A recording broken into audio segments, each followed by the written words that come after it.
back to Version Upgrade. I'm Sahitya. And I'm Shweta. If you're new here, Version Upgrade is a weekly conversation between two longtime friends about the little edits that make life and work feel better. And this is catering especially for women navigating careers, identity, and family. And today we are diving into a big, often debated topic. మనం దీని గురించి చాలా చోట్ల వింటాము. But today we are going to talk about our take on work-life balance. It is not the internet version, this is just our version of it. So, our 2 cents with our experiences in our life. Let's go. Let's start off. What does work-life balance mean to you? The $1,000 question? ఇప్పటి వరకు అయితే మన episodes చూసిన వాళ్ళందరికీ అర్థమైపోవాలి నువ్వు ఎప్పుడు నన్ను పాయింట్లో పెడతావు అని కరెక్ట్గా. Yeah. We need to know. So, definitely work-life balance is a very overloaded term. And it's a term that got introduced to us much later in life. Like growing up, we didn't know what work-life balance even meant. So for me, I picture life as buckets. Okay, like health is a bucket, family is a bucket, work is a bucket. And balance is trying and emphasize on trying here, okay? Trying to make sure none of these buckets is overflowing or extremely dry. At the same time, you also have to understand that the needs of each buckets might change from time to time. ఒక week లో maybe your health bucket needs more attention, and another week నీ work bucket needs more attention.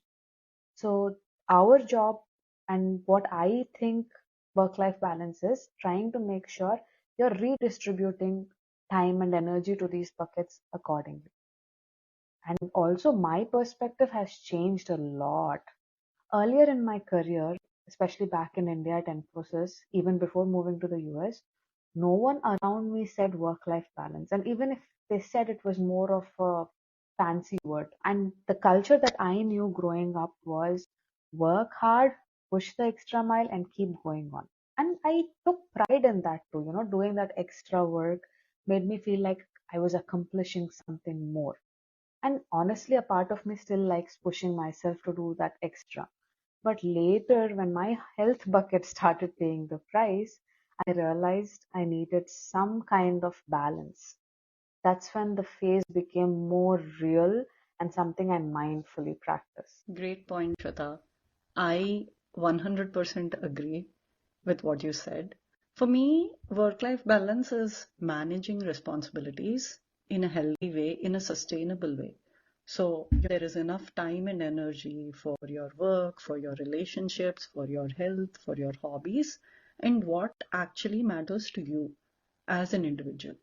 అంటే it is never a perfect 50-50 split. I also want to call out that work-life balance, it looks different for everyone depending on your season of life. And today we want to share what worked for us. So I'm going to ask our listeners to take what fits your situation and your goals.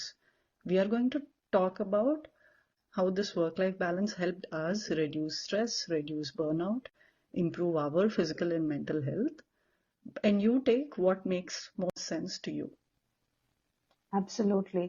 And also remember, it's very personal and situational. ఇందాక చెప్పాను కదా, ఈ week లో maybe health important అవ్వచ్చు, next week లో work important అవ్వచ్చు, ఆ తర్వాత వీక్ లో ఫ్యామిలీ కమిట్మెంట్ ఇంపార్టెంట్ అవ్వచ్చు. And sometimes two of them can be important. It's about that particular situation you are in, and it's a very personal thing. Understanding how to be flexible to cater to those buckets is a part of the point. Yeah. నేను work life balance గురించి ఆలోచిస్తే one of the big disruptor of this whole thing, for me at least, and I'm sure for a huge percentage of working population, has been COVID. And I know it's 2025 and we almost forgot about it. But our time lo, if we go back to that time, it suddenly became remote everything. Kada, Shweta? I want to know, how did that shift things for you? Oh my God, yeah, it just feels like yesterday, and sometimes it feels like it never existed. It was a 180-degree flip for me, right? On one hand, I felt like I was getting time. So there was no commute, office ki ready అవ్వాల్సిన అవసరం లేదు, so that additional hour that you get in the morning.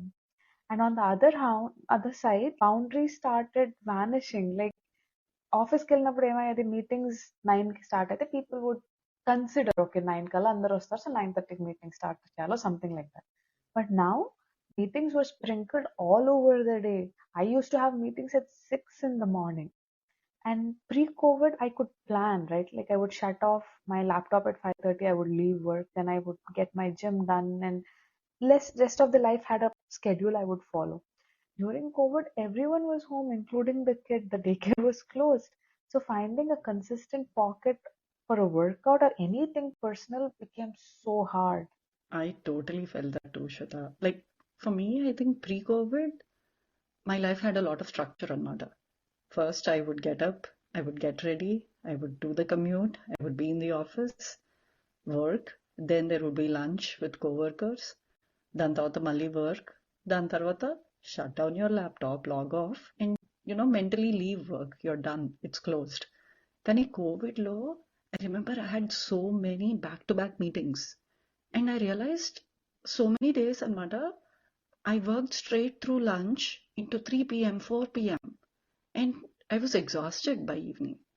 Now, when I look back, I definitely had more disadvantages than benefits during that COVID time, and it disrupted my work-life balance like anything. Kani, if I take a step back again and come to today's time, right, 2025, what helped you start regaining that balance post-COVID? Post-COVID, అనొచ్చో లేకపోతే the evolution, like how you keep evolving and learning about yourself, right? A retrospection వల్ల అవ్వచ్చో తెలియదు కానీ one thing that I truly believe in and has helped me tremendously, even to an extent for us to do this podcast, is being aware of my capacity.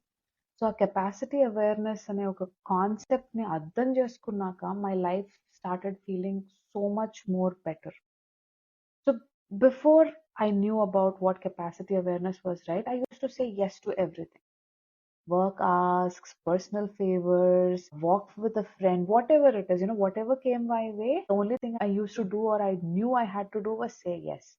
And dani repercussions enti, I either would pull a midnight shift to compensate it, or I would just let something else suffer, right? In some cases, my health would suffer because I would constantly be working or constantly be doing something else.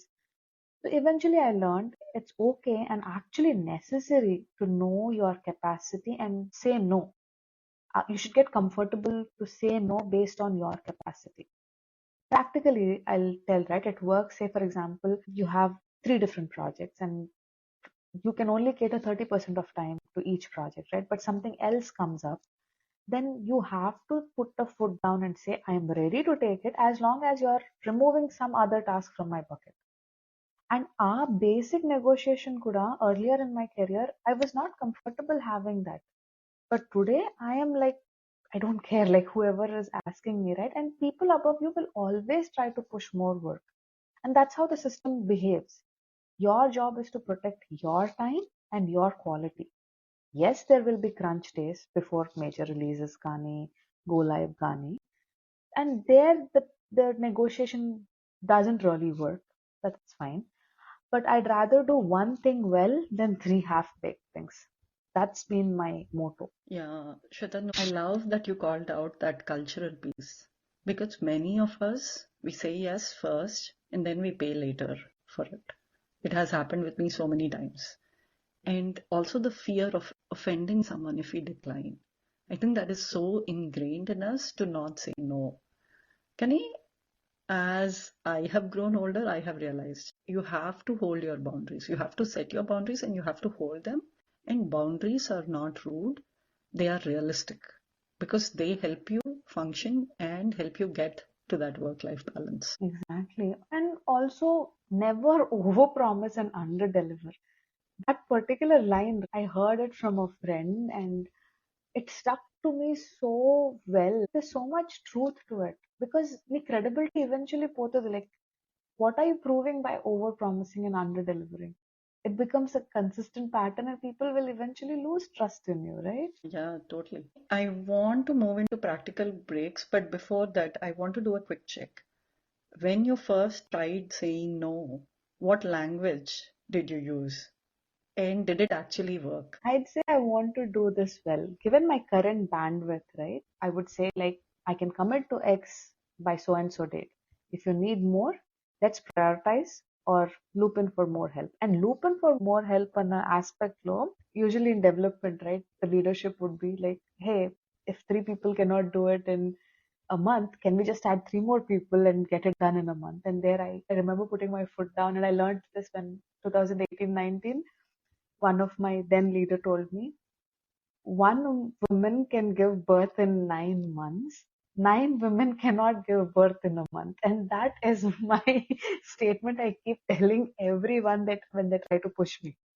Yeah, I have heard that too. So true, so true. So yeah, I just believe in being clean, honest, and specific. That's all. That makes total sense. If I look back, there are a couple of things that I did that helped me, especially after COVID, to protect my work-life balance. One was this no meeting lunch block, creating this calendar event, 12 to 1, recurring every day, and it is just marked as busy. The most important thing that I did was I actually stepped away. I leave my desk.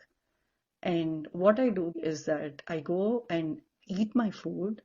And there is also the temptation when you're eating your food, if you can just, answer the Slack or do that quick check on your email, etc., etc. So I decided I will not do any of that. So what I do is I just turn on TV or I open YouTube or do something else that is not work. Because this is my sacred time. This helps me not think about work during that time. And the other thing I also did was I told my team, I usually take my lunch break between this time, 12 to 1. See, I can be flexible if something urgent comes up, but assume I'm away. So setting that expectation also helped. The other thing I did was silencing my Slack notifications after work, right? Protecting that 5 to 9 p.m. of family time. And I manage my notification preferences and turn that off. Of course, I still allow for exceptions. If my manager or if somebody who's on call pings me, that is when I respond. But otherwise, that is my family time. That is not time that I'm going to look at work. The last thing is when I shut down work, I do the act of physically closing my laptop. So closing that for me is also that boundary. Okay, work is done at 5 o'clock. I am not going to take a look at it. So these are some of the systems that helped me get to that work-life balance. No, a 12 to 1 block, and I was actually mentally laughing and because I tried that, but I was on the other side of the line where it was just practically impossible for me to go down. I used to sit at the desk only and would be like, okay, let me just finish this. Let me just finish one last thing. So it's very important that you block it, but what is more important is you honor those blocks. And starting such a ritual is very easy, but sticking to it is the real work. For me, what helped was in my mindset, I started thinking, hey, the work will still be there when I get back after 1. Nothing is going to happen to it. So that helped me. So true, so true. Okay, now that we've covered boundaries at work, let's pivot to some life systems that help us. What outside work helps us balance. Outside of work, I think for me, health was the big lever, right? It is the most important thing. And pre-kid, when I was young, I used to prioritize work and just do work, work, work. And then my health took an effect, and that is when, I switched and started working out. So I used to go to gym after work before I had my kid, 5:30 to 7:30, and it was a breeze. I used to love it because it was burning off all of the energy. And my energy levels were still high, so it felt like a good stress relief after the workday. And I could easily extend if I wanted to. Once the kid came into picture, evenings were brutal. Evenings turned into daycare pickup, dinner, bath, bedtime. So it was a no-brainer. And I still tried Anmadapudu, going to the gym in the evenings. And I felt so guilty because I am leaving my family time to go to the gym. And come back, I am so exhausted. So my family is getting a second grade version of Meela Ganpichindi. So appudu what I decided, and I actually have to give credit to Instagram because I saw someone on Instagram who said this and I thought, hey, that's not a bad idea. Actually, my husband used to tell it to me a lot, but I totally ignored him. But when some stranger tells you, I don't know, it just clicks. But I moved my workouts to first thing in the morning, where I don't need to make that decision to work out. And it felt like a radical shift. In the there was no collisions, no guilt, and I'm starting the day so energized. And my goal was to get to the gym 3 days a week and to remove all of the friction that you generally have when you wake up the first thing in the morning. I prepared everything the night before, like gym clothes, so shoes, so water bottle, everything ready to go. And I treated it like a non-negotiable, like brushing my teeth. So I get up, I just take my gym bag, I get into the car and I go. And once I've started, there is no looking back.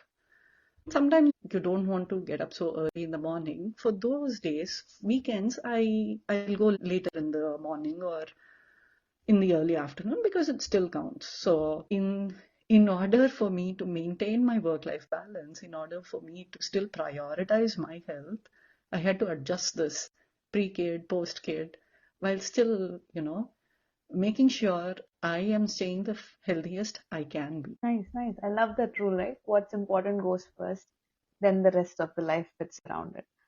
Outside work, one ritual that changed everything for me, and this was way before COVID, right after my marriages, I kept Sundays for meal prep. I don't know whether meal prep was even a buzzword back then, but in my head, figuring out what I'm going to eat for the next 4 days of the week, Monday through Thursday, and having it ready on Sunday made such huge difference. I know it used to take a considerable amount of time on Sunday away from me, but it was totally worth it. First, it gave me the health advantage of not eating junk outside. Second, there was no decision fatigue about what was I going to make for dinner, because for me that is more stressful than cooking itself. What am I going to make? By having everything prepared on Sunday, it helped me before and after kid also. Like before kid, it gave me a lot of time to do other things, pursue hobbies or go for a walk or do gym. After kid, it gave me dedicated 60 to 90-minute window with my child that I could spend playing with him or doing activities with him, which was very, very important for me and which is still very important for me. And till date, I do that. Of course, people would raise their brows and say, "Oh my God, you're going to freeze the food." I'm like, big deal, it's worth it. You can cook it, freeze it, reheat it. It's completely fine. But the freedom you get that every day, I'm telling you, it's just amazing. I should totally do this, Shweta. And Nakena Chindalsa, you said decision fatigue. I think that's what even I have when I have to go to the gym later in the day. Because if I do it when I get up, there is no decision fatigue. The decision is already taken the night before when I'm packing everything. So removing the decision making ability just frees you so much. But I want to do a quick recap of some of the things that we covered in today's episode. So, first thing is balance is very personal, very seasonal. And by balance, I mean your work life balance.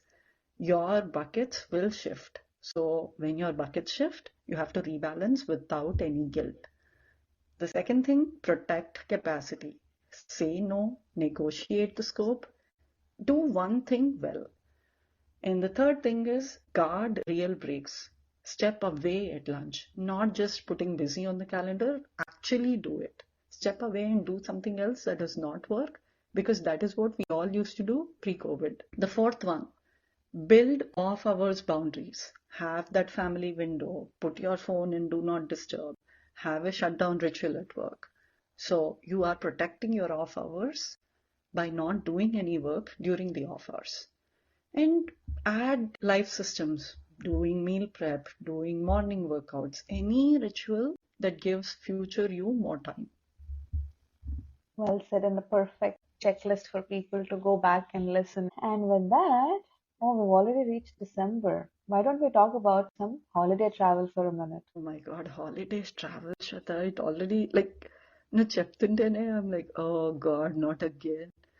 So before kids, my holiday travel was so simple. I would just throw a sweater, a couple of t-shirts, one jeans, get to the airport easily, get the window seat, and then done. Now I have to pack 100 different things. It's snacks, it's medicines, it's headphones, it's iPad, it's backup headphones, it's stickers, it's spreadsheet sharing. Oh my God, it's so crazy. I know, I know. Same. I used to book the last flight out and squeeze in a full work day. That was more important for me. Now I plan buffer days, one day before and one day after. More after, right? I need a day to catch up and feel myself before I can start work. Otherwise, I would be like a zombie at work.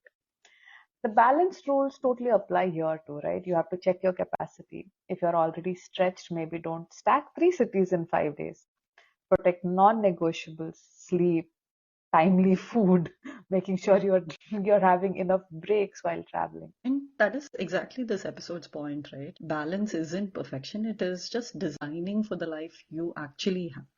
And if travel is coming up for you, you can try a change. You can try a travel buffer day or whatever works best for you, like doing a morning stretch, getting your evening tea, whatever makes you feel like you are getting that time back or you are feeling more like yourself. Exactly. We hope something here fits your season.